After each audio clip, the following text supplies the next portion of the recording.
Properly flashing and sealing the perimeter of your deck is the most important part of the RainTight system.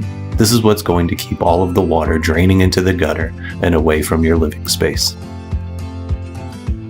All of the flashing must be installed above the framework that we've already installed. This will keep the water draining into either the panels or the guttering. As you're installing the flashing, it's a good practice to angle your screw slightly in the direction that you are laying the flashing.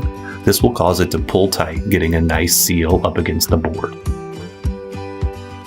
We will use the geocell caulking to lay a nice fat bead along the boards where we will be screwing the flashing into. This is going to create our watertight seal with the flashing and the wood. If your deck has a cantilever, you'll want to make sure that that gets flashed as well. Have the flashing run either towards the panel or towards the gutter, depending on which side it's going. Flashing needs to be installed around each post and along all edges. Overlapping flashing panels need to be connected with zip screws. Once they're installed, we'll come back with the caulk and seal over all seams and screw heads. That way we'll have no leakage.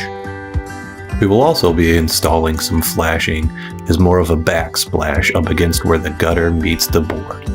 This will ensure that no water bounces out of the gutter, getting moisture anywhere under the deck.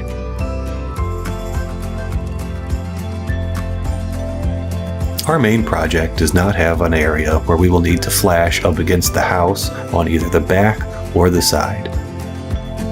However, most decks have either one or both of these, so we're going to cut to a different project and show exactly how to get that flashing up against the brick. This flashing is done very similarly to all the other. We'll start by putting a nice bead of caulk along the board and the brick where they meet at the house. We'll then come in and install the flashing panel up against that. Afterward, we'll seal underneath where the flashing meets the brick to create a nice seal both above and below. We will do this around the perimeter where the brick meets the deck, remembering to seal both above and below the flashing to give maximum seal.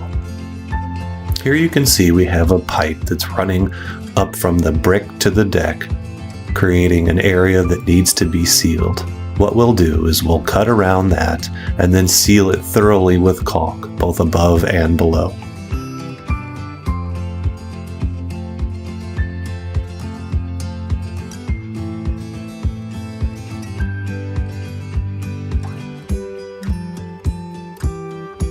Above the walkout door, there's no brick, but it's still done exactly the same, with a bead of caulk above and below the flashing. Here we have an area where one of our hanging boards meets the brick. We'll put a small bent piece of trim above that, diverting the water back towards the caulk, where we'll seal on either side of the board where the flashing meets. Now that the perimeter has been flashed, and we have a nice watertight seal all the way around, we're ready to move on to the next step.